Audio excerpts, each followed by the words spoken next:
এবার দিয়ে দেবো হাফ চামচ আদা বাটা, হাফ চামচ হলুদ গুঁড়ো, হাফ চামচ লাল লঙ্কার গুঁড়ো। এই লঙ্কাটা অনেক তেজ হলো, এই জন্য আমি অল্প ইউজ করেছি। যেহেতু এইটানে 3বার লাল লঙ্কা আমি ইউজ করছি, পরিমাণ মতো লবণ ইউজ করেছি। যেহেতু আমি পেঁয়াজ ভাজার সময় লবণ ইউজ করেছি।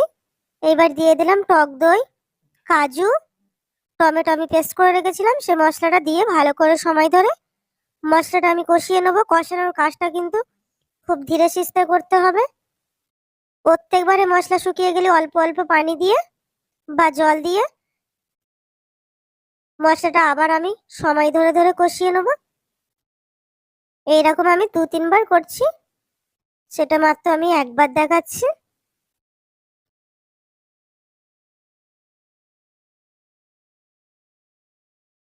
এবার দিয়ে দেবো ম্যারিনেট করে রাখা চিকেনটা।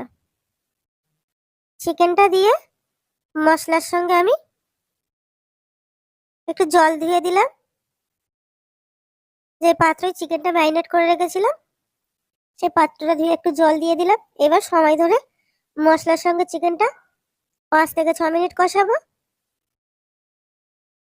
কষানোর কাজটা অবশ্যই ধীরে সুস্থে করতে হবে। যারা শুরু থেকে শেষ পর্যন্ত ভিডিওটি দেখে তাদেরকে অসংখ্য ধন্যবাদ।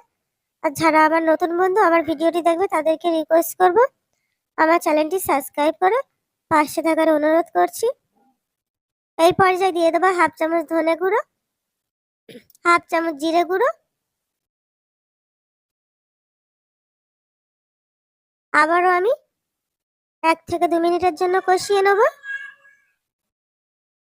কষানোর কাজটা অবশ্যই ধীরে সুস্থে করতে হবে। এই কষানোর কাজে টেস্টটা আসবে আর খেতেও ভালো লাগবে। একটু ঝাল ঝাল খেতেও খুব সুন্দর হয়। রিকোয়েস্ট রইল, যদি আমার ভিডিওটি ভালো লেগে থাকে রিকোয়েস্ট রইল এই প্রসেসে তবেও বাড়ি থেকে বানিয়ে আমাকে কমেন্টে জানাতে ভুলবেন না।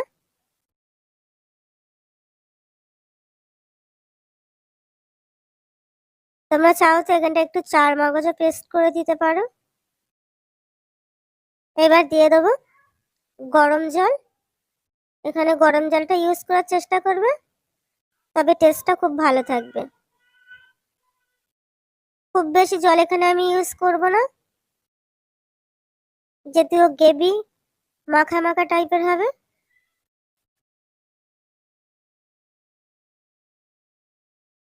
লবণটা আমার একটু কম মনে হলো, সেই জন্য ফের আমি একটু লবণ দিয়ে দিলাম।